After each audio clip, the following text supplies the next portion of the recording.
Okay, start. Today we have Dr. Robert Stevens and Arthur Jackson. Dr. Stevens will discuss how he invented Darwin Day, and Mr. Jackson will focus on how Darwin's ideas affect all human concerns, especially moral and ethics, and how they are studied and developed now. Dr. Stevens had a career with SRI and has strongly supported the Secular Student Alliance, American Humanist Association, and this community. Mr. Jackson has been an active humanist since discovering the AHA in 1962. He is the author of How to Live the Good Life, a user's guide for modern humans, and he is currently president of this community. So please welcome our speakers.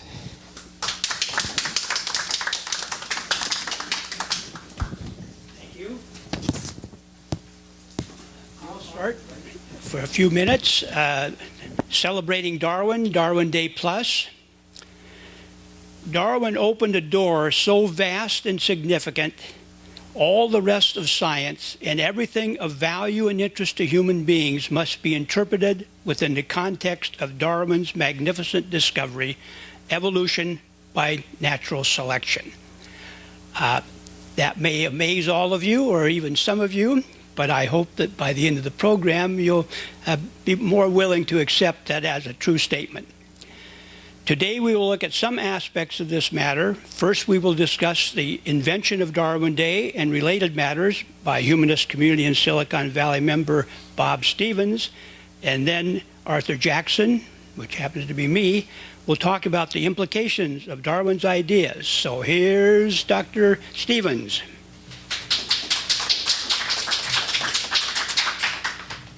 Thank you. I'm a little bit shaky on being able to use the equipment up here, so it may go rather different than I had expected. Well, let me say I just wonder how many humanists can think of Darwin Day as the most important thing to humanism. Should Darwin Day become the most important day in the year for humanists? Personally, I think that there's no doubt about it at all that it really should be, and that we should center our activities around the idea of what Darwin did and what he meant to the world, as Arthur has mentioned. Well, the first time we got Darwin Day off the ground was at a meeting in 1992 of the Humanist chapter at the meeting at Tresidder Union. The Humanist community was meeting in Tresidder Union and at Stanford, and a small meeting before the actual regular meeting, we had been discussing what we could celebrate for humanism, and the term Samhain had come up, which means Halloween. Saturnalia, which is an ancient Roman festival. It was really in mid-December, and I believe it's for the god Saturn, and I believe that means that it really was transferred into Christmas for Christians, this particular celebration. However, being a biologist, I mentioned Charles Darwin at that meeting where there was only a few people. And after a short thoughtful pause, everyone began to talk about Charles Darwin as an appropriate figure for us to celebrate. Some of us began to meet regularly at Sonia Beck's apartment, and we realized that we needed some money, so we immediately began to think about where we could apply for some funds to make Darwin Day a reality. So our committee made a request to a Harvey Johnson Foundation. I'm not sure that any of if you know who that group is or not, for $35,000. This was, don't forget, in the year, I believe in 1992, so it was quite a nice little sum of money that we were asking for. Of which $5,000 was to be for our very first Darwin Day celebration. To our surprise, they awarded us the entire amount. Our committee was then able to go forward and develop and promote the very first Darwin Day. Mrs. Gardner chaired our committee for that particular event. Donald Johanson, the discoverer of Lucy, became our first speaker for very first Darwin Day event in 1995. It was held in Kresge Auditorium at Stanford, and to our satisfaction, with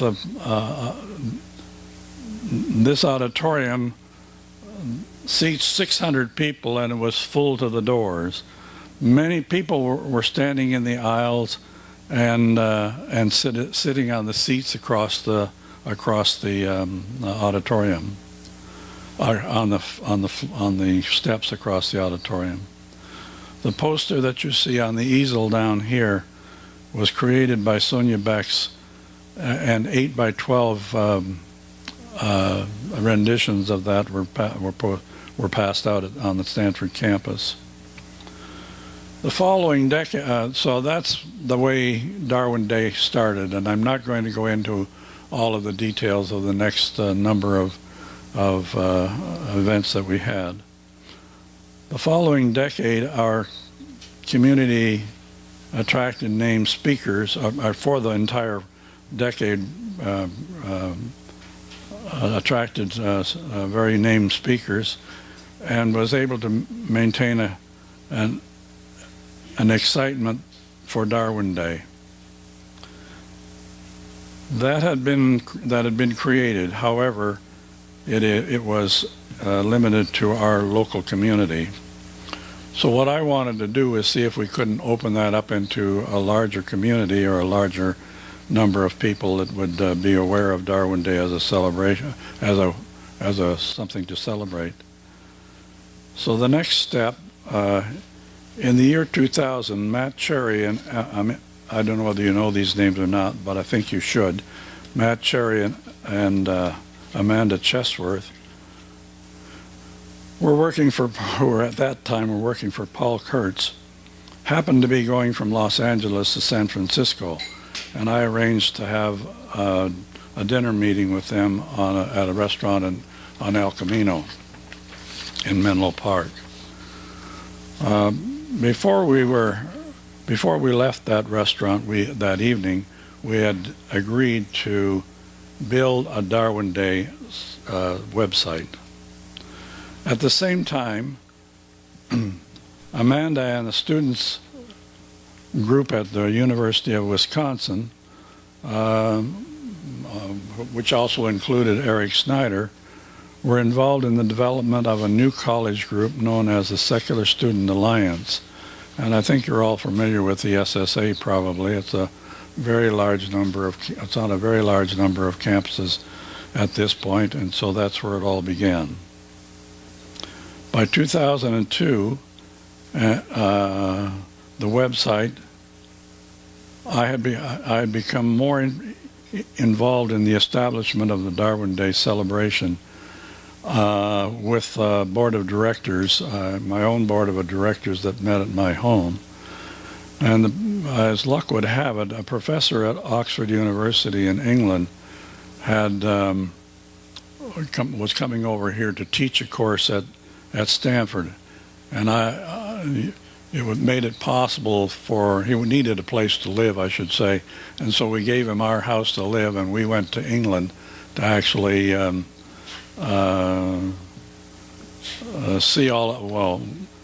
we went to and stayed in his flat, and at Oxford University. It happened to be a new college, and over the door at New College was the date of 1492, if you can believe that one.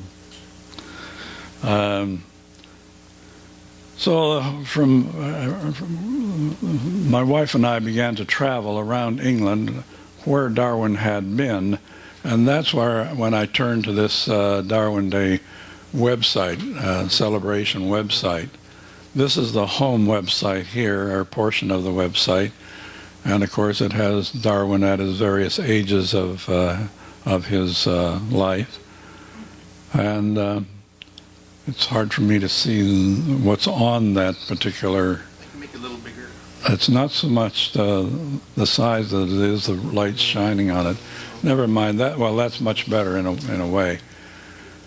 Now, if you can just, I'm not going to spend a lot of time on each one of these because I don't have that much time for the talk this morning because Arthur needs some time. Would you please move that up if you can? I'm sorry that I can't use the equipment. I'm familiar with very different equipment. Okay, I'll give you a when. Further. Here you see the events that were held on 2002, 2003, and 2004. Now, what we were doing, obviously, was operating from a home site. We did not put on the events. The events were put on by the individuals out in the big world because it took. They were now coming in from all over the world. So could we go take the events for 2002 and just go to, or 2004 rather, and go there? This is so much different in size for me, but here, I'm just going to run down here and show you that we had quite a number of events, and they came from many countries throughout the world. Argentina, and you can roll down faster than that to each one of them. Brazil, and you'll see Canada, Ontario, Canada. Hold on, not too fast. Manitoba in Canada, British Columbia, go ahead again. And we find then England, and we have a number, you would expect quite a number by 2004 in England. And after that, you'll find we come to other countries here, India, and I can't even see the other one, Ireland. So we're having quite a number of events. Go ahead further, more quickly. There's Nepal and New Zealand. You can read them for yourself, of course. And I can't see them very well here because of the shine of the lights on the screen. South Africa, Spain, United States, go by states here, and you can see there's a lot of them by 2004 even. And we go on down. Those are, you know, quite a magnificent lot in every state at that time. Manitoba, this is New Mexico in the USA. New York, well, you can read them better than I can, so I'll just let them. Ohio, almost all of them, but there are some more down at the end, and I'm not sure we need to go there or not. There's, this is all still America. West Virginia. And is that the end? I guess it is.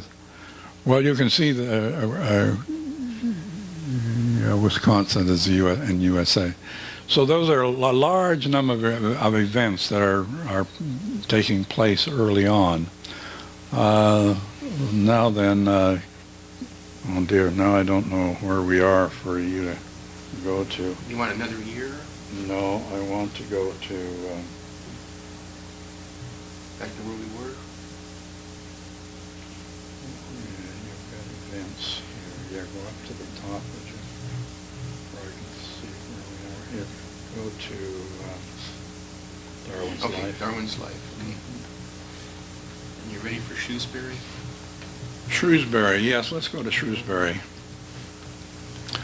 All I'm going to do here is show you Darwin's life, and there are a number of pictures here, and there's of course a lot of narrative, but we're only going to take a look at them.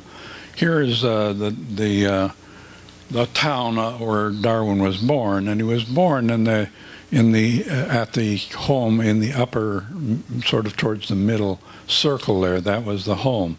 This is the town of Shrewsbury with the Severn River that goes around it, and my wife and I spent some time there. Going to all of the sites where Darwin had been, and of course he was born there, but he also went back there after the voyage. Go ahead to the next, next diagram is what I wanted. Here's the diagram of his home on the Severn River. That's the large mansion that he was born in, and there's this is the right-hand portion of that is now developed into city blocks and houses, but the original family home is still there. Go ahead down further. Here's a plaque on the stone wall that leads into that home about Charles Darwin. And go ahead and down further. This is the home itself, and I don't have my pointer, and it's a little bit difficult, but the house is where his father, Robert Darwin, had his practice here, his medical practice here. And the front door, you can see above the front door to your left is the room in where Charles Darwin was actually born. Go ahead further down. This is the front door of that home, and the window I was pointing out is the one on the edge up there, just above the door, but to the left there. This is the fireplace on the other side in the room where Charles Darwin was born. Next. And this is the Anglican church where Darwin was baptized. You can see that it's a fairly substantial Anglican church, and as you move down, you'll see some very nice gardens. Can we move that down as we speak? You can see the gardens that come away from the church, and then we find out that Darwin didn't go to the Anglican church as a child. He went to the Unitarian church, and so you can move on down further now. His mother happened to be a member of the Unitarian church, and so this is a church that Charles went to when he was a child. And you can see, I can't read what's up above there. If I had better location, I might be able to, but go ahead down further. Here's a plaque that's at the Unitarian Church about Charles Darwin, and those other buildings over there is where he went to school. I would explain it if I could was closer to with a pointer. Go ahead down further. These are more pictures of the elementary school where Charles went to school. Go ahead further. And this is the school where he went to secondary school, I guess you would call it. It's a library now, and you can go in the building without any problems, and there's a statue of Charles out in front of the building. And we'll move on down further where you can actually see this better. This is the interior. I thought the structure interior was very interesting in this particular building. They had great huge beams going that were hewn out and going up through the building to hold the roof and all of that. They had taken the walls off of that for you to be able to see it, and I thought that was, well, at least interesting to see. Go ahead down further. And that's Charles Darwin's statue out in front. I think there's more on this particular, but I don't think we need it. This is just the armories there, and that's Lola's in the blue jacket there the day we were there. I need to now go to a different, down to the, let me see the top of this. Downhouse? I want to go to downhouse, yes.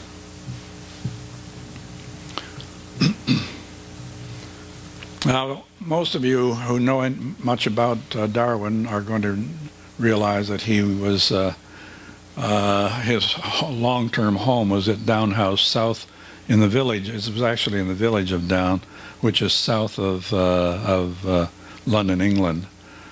And so I'm at a loss for not having a pointer, but his path, the sand path that most people know, goes down the right-hand side and across the back, and there's a seat at the end of the walkway there where he used to go and contemplate things and came back around and back up. And my wife and I have spent time walking on that path and the whole property, so I'll show you more of that as we go through. Go ahead.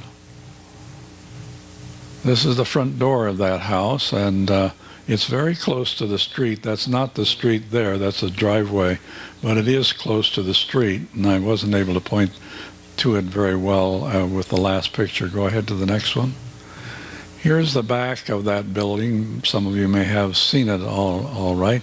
And that's to the left there. That's the pathway that leads to the full path down around that he used to walk on a daily basis, contemplating all the things that he was trying to work on and figure out.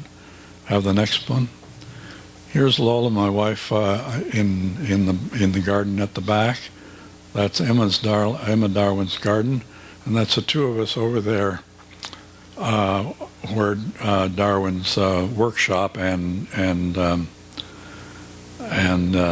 where he grew flowers and various seeds. Can we go to the next one now? That's the back end of that, where it was his work space when he was working with, growing some more flowers to study. Go ahead. This is the floor plan of that down house. I don't think I need to go to that very much. And here is a living room where Darwin used to sit in the chair there over to the right of the fireplace, and there's a piano that you can probably see now. If not on that side, you can see it over there on the right side. And that happens to be, Emma Darwin played the piano, and so she used to entertain her husband sitting in the chair there. Go ahead, another one. And this is Darwin's studio. I mean, this is where he actually did all of his work. It was his office, and that was wonderful to go in there. By the way, we took all of these pictures with our own camera, and so this is with all of the materials that he was working with over the years. It took place in this particular room. Go ahead down further. That's, of course, the dining room in that particular house, in this house. And that's the floor plan, the bottom floor, or second, does that say second floor plan? And I guess that's all we need on that series of work. And I think that I'm going to let it go at that. This I've also handed out little booklets that I've written and some pamphlets there for you to take. But that's the end of my portion of Darwin Day, and I'm sorry I'm not better equipped to handle the equipment up here and read as well. So thanks for tolerating this presentation. Thank you very much, Bob, for that personal information. And of course, to have somebody like that here, the inventor of Darwin Day, and here in the humanist community, to me is such an exciting thing. Now we'll rise to a different level where you can all go to sleep and hear the gentle sound of my voice. What I'm saying, you probably are sitting on. These are on on several of the seats. They're around in case you want to have it to take home and try and see if you can make sense out of it as you read it more. But at the bottom of the page, it starts out, the most important implication of Darwin's ideas can only now be comprehended and discussed because the individuals involved in these studies, including Darwin himself, were not able to recognize the power and implications of this discovery since their understanding was blurred by the customs and religious environment in which they were born and grew up. And each of us, of course, are struggling with that ourselves, and some of us are at various stages in that struggle. Darwin's ideas opened up the area of religion and morality for study and understanding in a whole new way, using science and empirical study. The foregoing shows the power and value of Darwin's insights provided in his theory of evolution by natural selection. Understanding evolution allows us to recognize that we live in a natural world ruled by material causality, not spirit causality. The theory of evolution makes clear that no individual is innately evil, since evil is a concept from spirit causality. Focusing on what a person does instead of the why is grounded in our lack of understanding. It is the way of folk religions. Though individuals may suffer from physiological and mental conditions, do atrocious things, or have severe knowledge deficits, etc., these have the potential to be addressed and corrected by human efforts. As Bob didn't mention, but let me bring it in,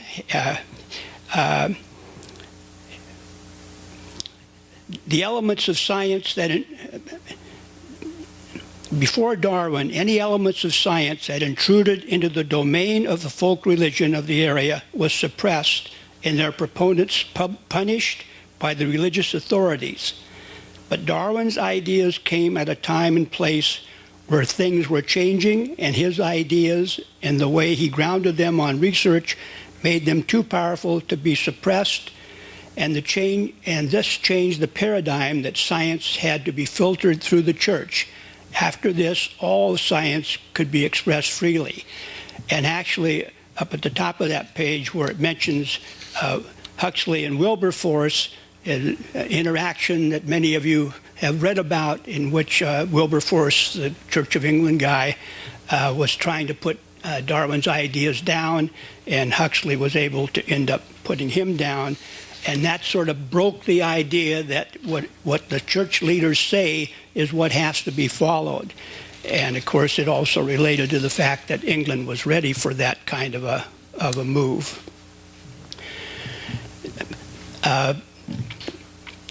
Okay, I guess I got distracted. I'll look at one small but critical area of how evolutionary thinking could change society and all our lives for the better. This is the area of responsibility. But all of this requires that we recognize that human beings are social animals and they are the ultimate reference system. And that's a key idea of all what I'm saying here. This is called getting responsibility right. Responsibility is a key concept in human organizing and in societies. I think all current societies have missed the boat because they draw answers from the wrong sources. The ideas expressed in this talk are explored in more detail in my book, How to Live the Good Life, A User's Guide for Modern Humans, which has 25 pages of reference. I include the 25 pages of reference because some people who listen to me talk seem to think I just make this up as I get up in front of the room. But the data's here, and I'm willing to go through it with anybody who has the time to question it. From an evolutionary perspective, an enlightened society with the science of religion would recognize what responsibility means both to the individual and to the society.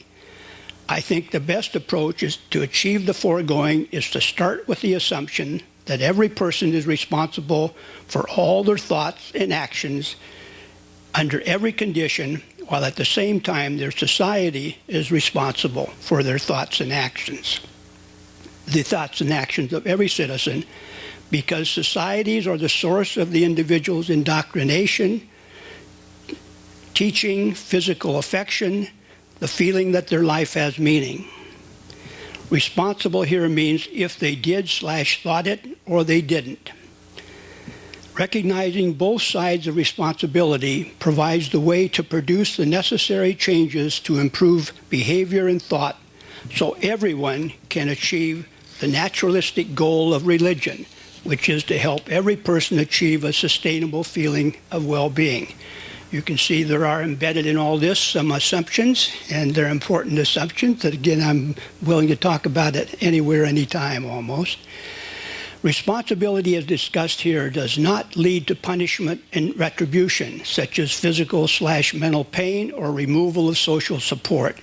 Rather, thoughts and behavior are examined to find out what needs to change, and of course, this change can almost always be traced back to something needing to be done differently in the society. But at the same time, the functioning of the individual is the critical element in the analysis, since this is where a sustainable feeling of well-being must reside, making them an essential part of the empirical data. This approach, that is, functioning in the realm of material causality, makes it possible to examine each situation as part of a general problem, possibly requiring study over long periods of time, using this empirical data to develop testable hypotheses. And this approach makes obvious the need for the tools that the scientific method provides, such as brain scans, body fluid analysis, written tests, etc., to study not only the perpetrators, but also the victims, prosecutors, etc. All this is also needed to ensure that no one is deliberately harmed because of incorrectly analyzing the problem. An important requirement to accomplishing the foregoing is to expand what we include in our narratives and the matters currently dealt with in our criminal justice system, our laws, and all related social institutions. The focus would be more on what's involved inside the person than on the outside. Now the focus is almost always on what happens as interpreted by an outsider who observes from a given point of view, judges, and reacts. This point of view may not be open to change, yet it is almost always in need of change. A science of religion provides the methods to gather data with the goal of understanding in depth what was actually happening. Therefore, every situation, to the degree possible, would include detailed information about the physiology of the brain and neural systems in general, and every other element of all who are involved, as well as the available resources, rules, ideas, patterns of the society relevant to the situation, etc. Obviously, all of this could not be brought to bear on every matter under examination, whether our narratives or an item under consideration by our criminal justice system. But just keeping our focus by just altering our focus could dramatically alter everything currently being done and certainly the result. The goal is not just to move the individuals involved toward achieving a sustainable feeling of well-being, but the rest of humanity as well. That is, to use the information achieved in every intervention as broadly as possible to help everyone else.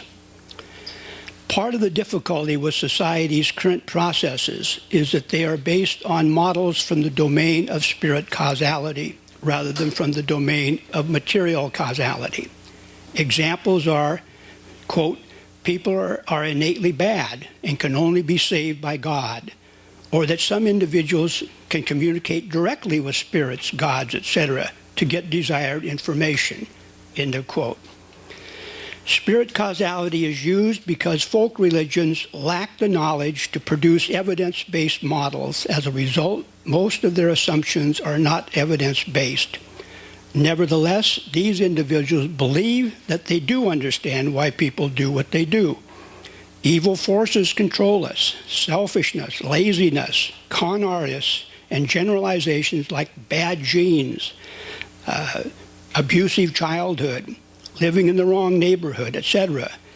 These ideas may have elements of truth in them, but basically they prevent us from trying to get to the deeper level of understanding to correct and repair the relevant drivers of current action/thought. And this is a basic problem not easily solved because it ties into these individuals' feelings about the meaning of their life, though this is rarely recognized. And that's a key problem I wish I could give 10 more talks on, give you another chance to sleep. The models provided by folk religions have many members of led many members of Western societies to think discipline and punishment is the answer to all problems. Pass a law, arrest a lawbreaker, put them in jail/prison, and the problem will be solved. This model leads to alienation and dysfunction in the individual and abuse and corruption in the members of society involved and indirectly in all the members of the society, rather than incorporation and involvement, participation, cooperation by all, which must be the goal. Ideas about discipline and punishment developed in folk religions and were key components of the Jewish religion and accepted by Christianity. This probably led Renaissance and progressive thinkers like John Stuart Mills to propose the idea that there is an innate conflict between the individual and society.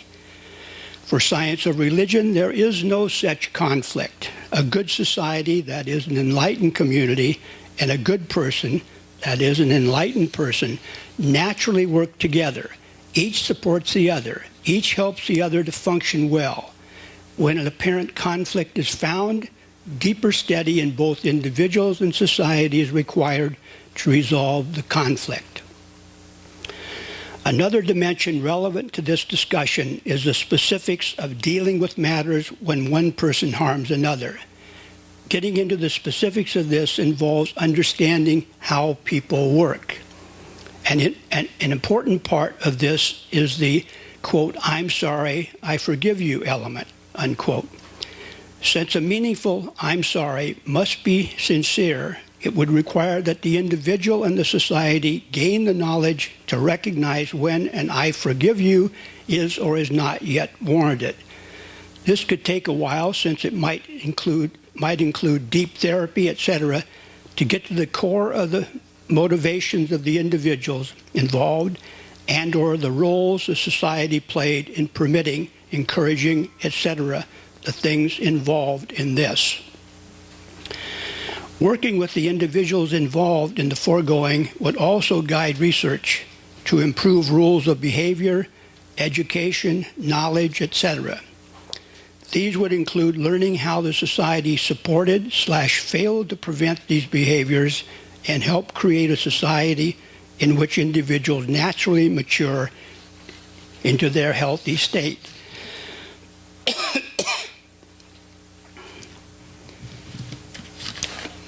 Okay. Problem with too many pages is you sometimes lose some.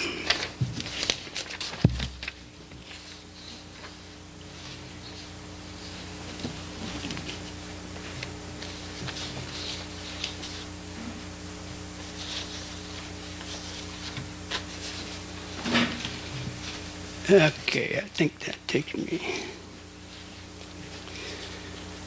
Folk religions and the cultures they support lack the knowledge to understand why people do what they do. As a result, their effort to change behavior were almost always misfocused and often produced effects just the opposite of what was intended. Now we have the ability to start studying the detailed physiology of individuals and functioning of their society to actually understand why, in a sense, why in a cause and effect way no individual has achieved a sustainable feeling of well-being. This would be a core task of science of religion. The above ideas, when actualized, would help to increase our knowledge base and allow more individuals to move toward achieving a sustainable feeling of well-being. The foregoing is the unrecognized goal that humanity has been struggling toward since the evolution of symbolic language. This process is aimed toward the light at the end of the tunnel, where most members of all societies are enlightened and accept that material causality and the scientific method in general provided the best way to live a full and joyful life while helping to maintain the human species. The foregoing is the destination that Darwin's fantastic theory leads us to if we follow it carefully. Thank you for your attention.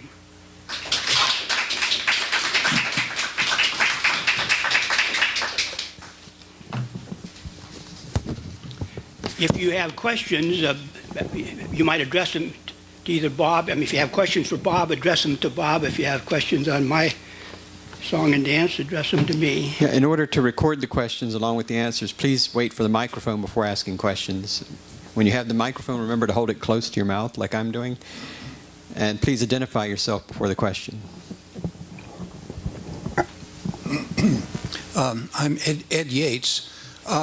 As a question is addressed to Bob, I'm wondering how Charles Darwin sustained himself financially whether he was associated with some college or whether the family sustained him, how he did that.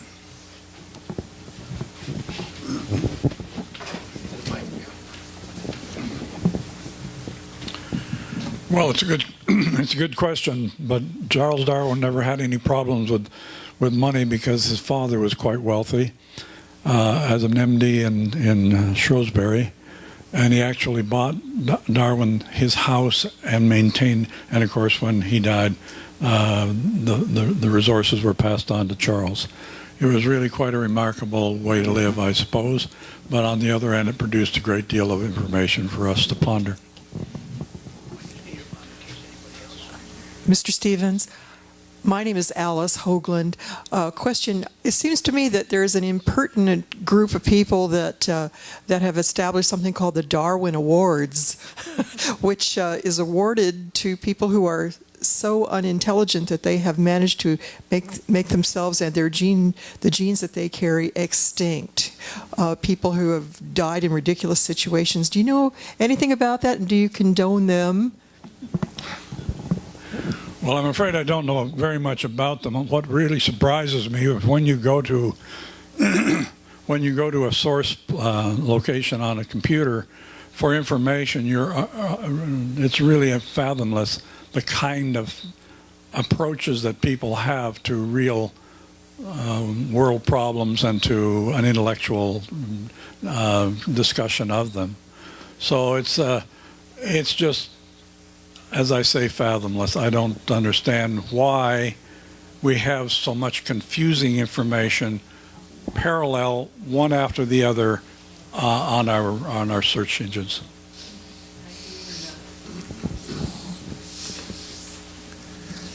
Yeah, Bob, I was wondering how you feel about, how well Darwin Day is taken off over the years, and if, where you see it going in the future. Do you see an expansion of Darwin Day, national holiday, or what's the future of Darwin Day? Well, I think at the present time, Darwin Day has a bright future. The Secular Student Alliance, which is a fairly big and growing group of people, have all adopted Darwin Day, and they celebrate Darwin Day on the appropriate time frame. So I'm optimistic. If you go to, there are websites that you can go to where you get the impression that Darwin Day has done not only okay, it is growing very rapidly. And I feel that Darwin has a good future.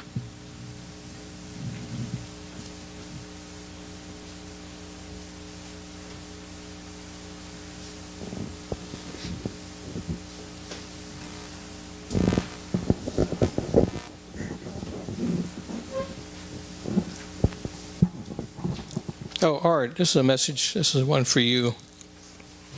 Thank you, Carl. Yeah. You talk about responsibility, and it seems like there's a focus for your talk, which is on judgment and what do you call it? You say responsibility, because often the conservatives I meet talk a lot about responsibility, and they claim our society spreads irresponsibility. And that's because it doesn't focus enough on what you think we should defocus on. Do you want to speak to that a little bit? Yeah, I'll give it my best shot. Although obviously these issues get deep very fast, and without the research data in front of you, they tend to sort of dribble off into opinions.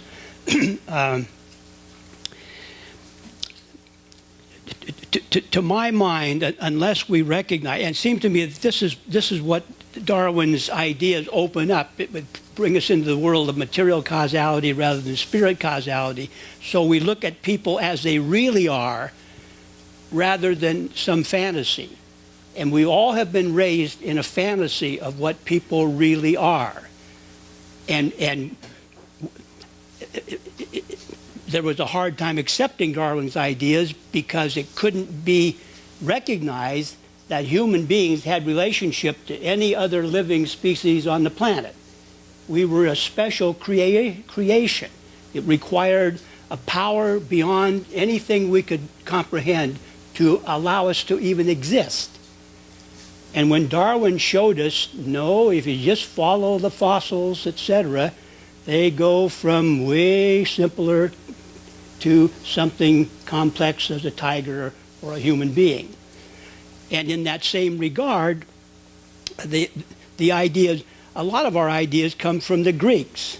And the Greeks were thinking in a whole different way. And even though some of them thought in terms of evolution, that human beings somehow being related to other animals, they didn't have the real scientific foundation to build on that.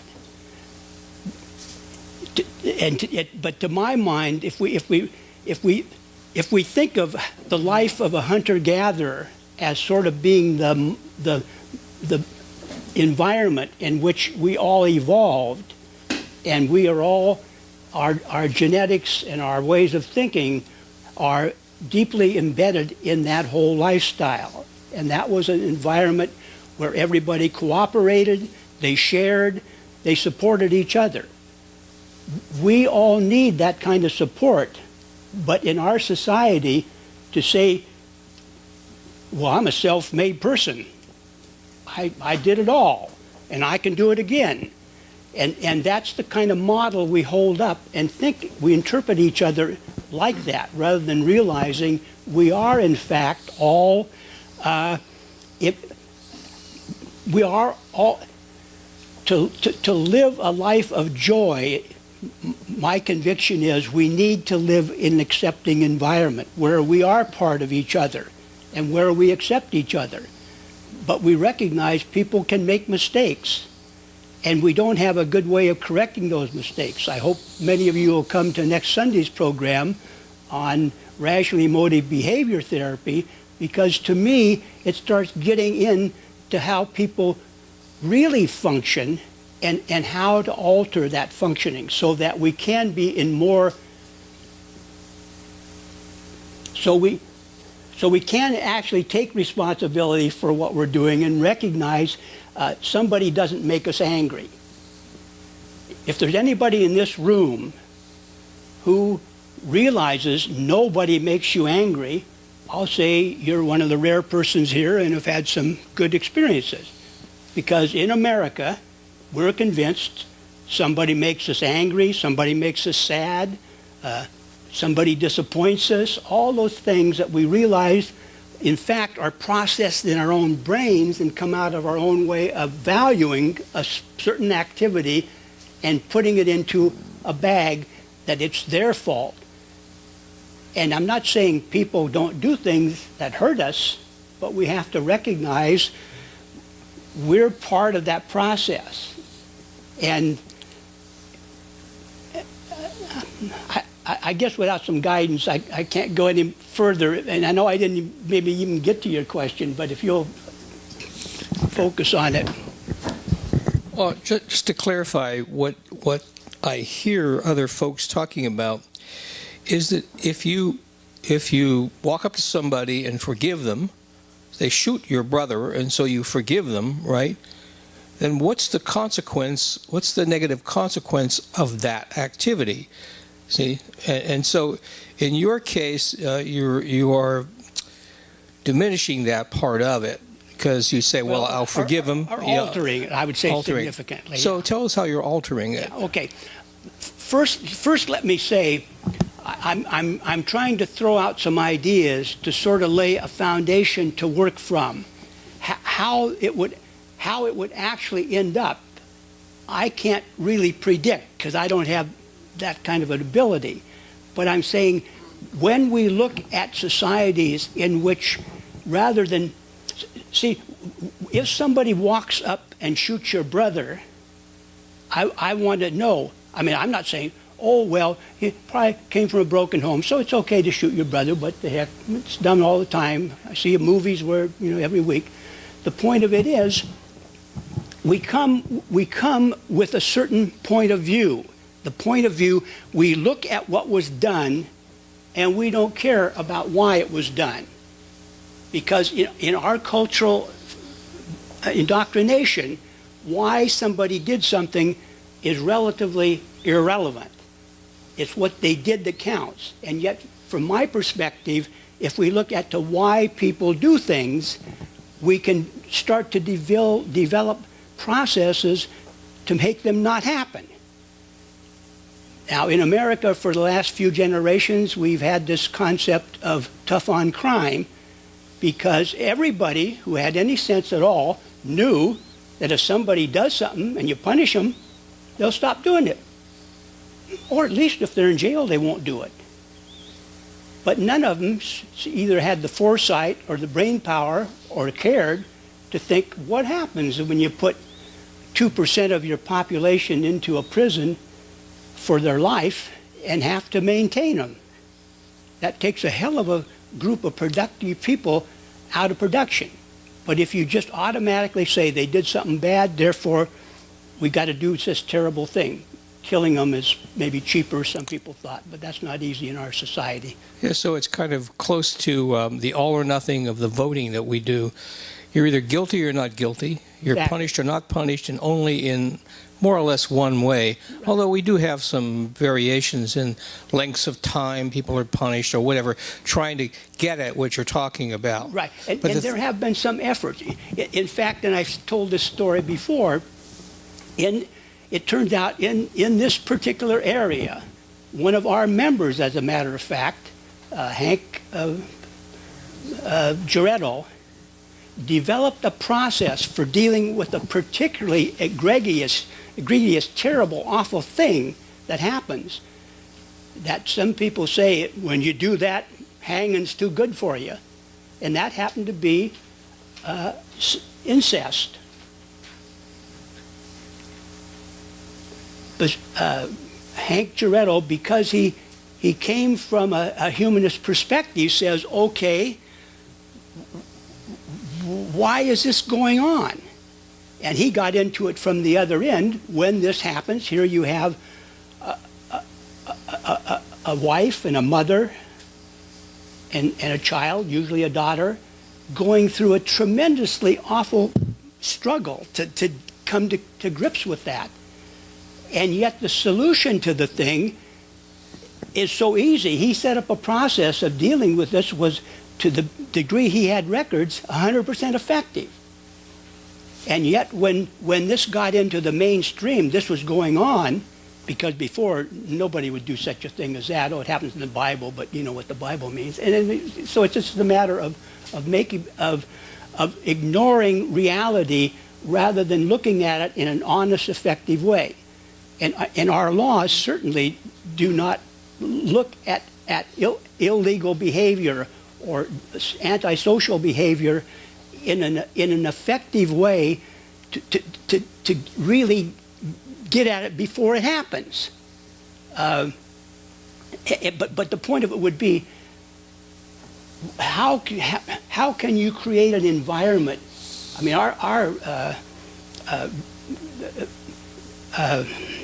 the term, when you go to jail, you get out and you get out in the world and you do it again. That rate is very, very high because we have no effective ways of working with individuals to get their heads in a more positive direction. And part of that is because, to my mind, they themselves had lack of support in the growing up period. The effective support.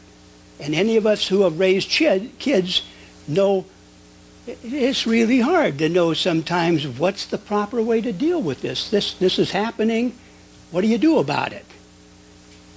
And in my mind, we all need more resources to figure out how to deal with problems before they go totally over the cliff. In other words, the guy who shot your brother, I assure you, was not the first time he picked up a gun and did something antisocial or not poorly or well thought through. But nobody was there to work with him and help him figure out how to deal with what's going on in him, rather than the solution American movies show you. If somebody pisses you off, the solution is shoot them. What else would you do? I mean, they're in your way. deal with it. Again, there aren't easy answers to this, and I don't claim to have all the answers. I'm merely trying to say, let's think more at the level that evolution shows us we function in. And we know societies can function a hell of a lot better than the one we've been living in for at least the last 40 years.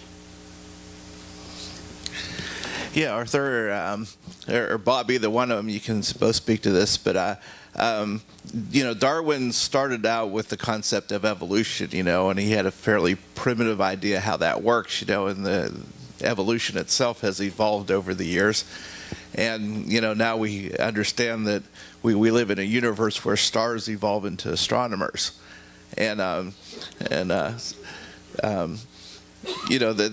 evolution is a property of the universe, and that the concepts of evolution are not limited to just biological evolution, but we have technological evolution, we have the evolution of societies, and it seems like, everything evolves, that evolution is just sort of like the integral of time, that as time moves on, evolution is the process, of causality, essentially. And then I just was wondering if you had any thoughts, on, how big a concept evolution is, and where it's going, and what we might become in the future. That'll fill the last 5 minutes. The reason I got up when Arthur was speaking, one of the things that has bothered me for a long time now is that, and it'll impinge on what you have asked as well.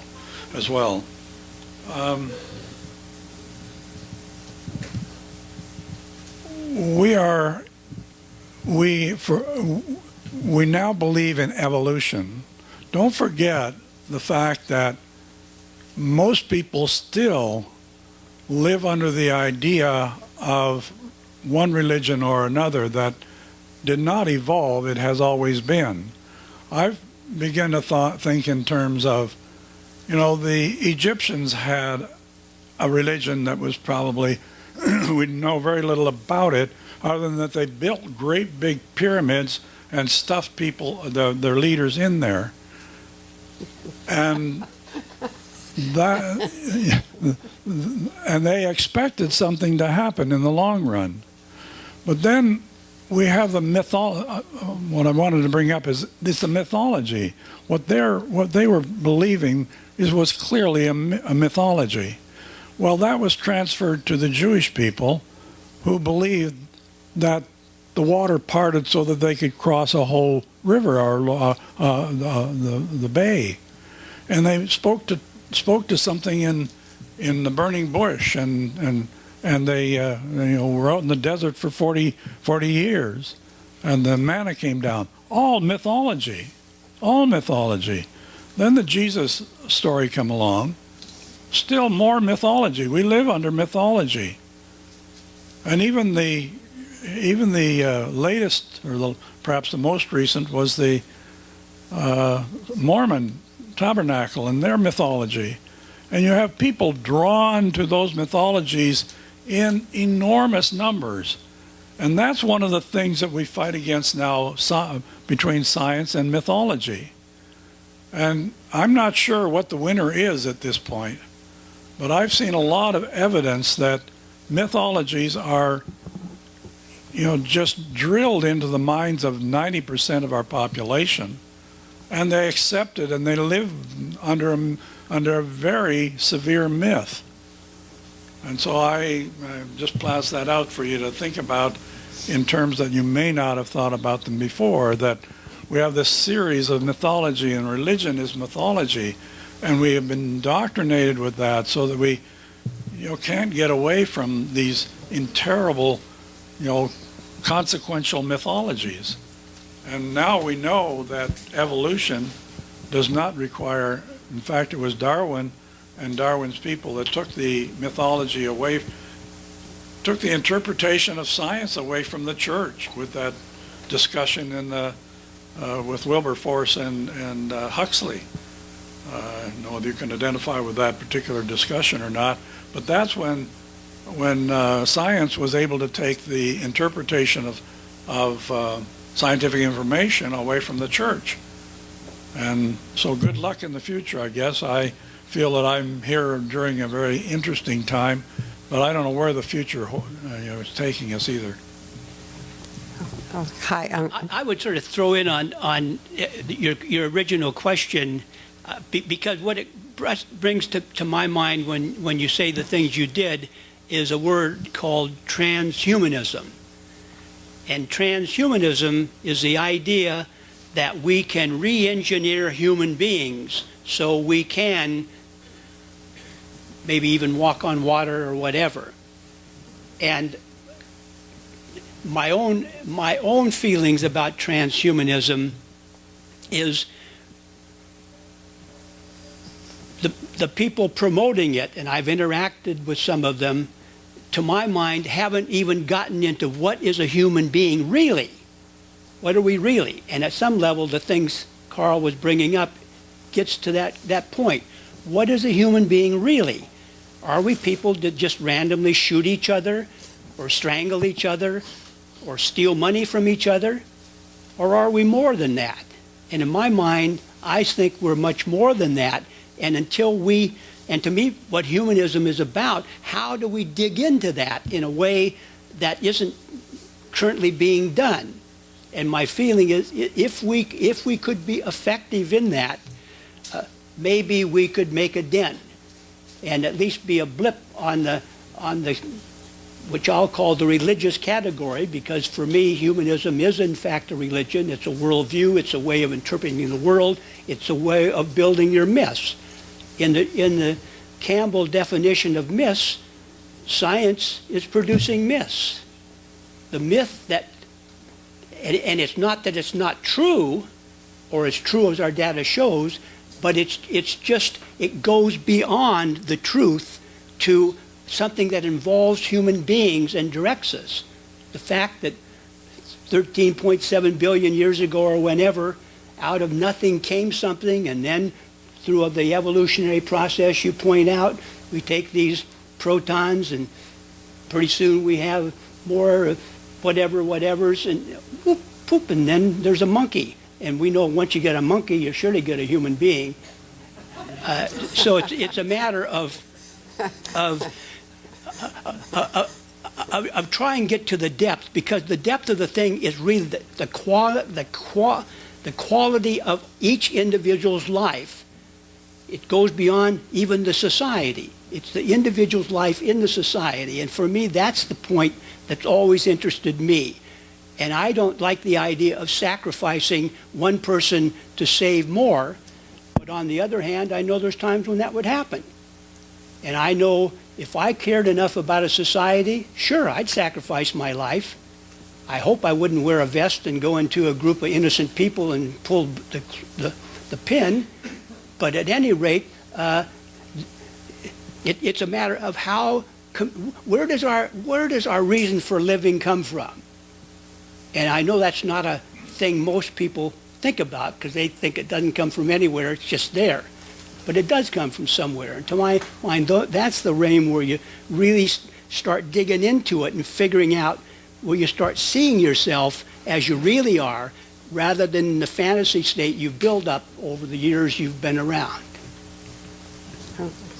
My name's Carolyn Tutko, and I was just wondering what it would be like if in our society we heard all the time that man is innately good and not evil, as so many religions would say, like the original sin thing. So, but I wanted to put it further into the prison system. When we were talking about the prison, what if in the prison system the thoughts kept coming to the people that they were really good people innately?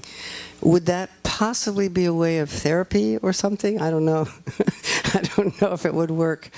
But anyway, the last thing I want to say is I love this definition of religion, which I never really heard put so concisely, a sustained feeling of well-being. That's a wonderful definition of religion. Thank you. Yeah. Well, certainly the idea that many of us have been indoctrinated with is that we are innately evil. The very act of being born a human being means you are evil. Because we all know the history of the universe. There was a God, God produced things, and then those things happened, and it ended up, because we had interest in knowledge and understanding, we turned out we were all evil, and we live in evilness, and will always be in evilness. The only way out is if we bow down to the person who's telling you those stories and say, yes, I accept you as the wise one and the one we have to listen to, and obviously you have the truth and everybody else is wrong. So I think if we could create an environment where we recognize, to my mind, human beings are neither innately good or innately bad. We are innately social beings, and we will do what it takes to exist in a particular society. And if you're in a part of society where it's okay to kill people, and that gets us to what is a human being really like? And to my mind, we have an us-them dimension. We all have an us-them dimension. There is us, and there are them. And figuring out where the line is gets complicated because the line's only in our brain. It doesn't exist in the universe.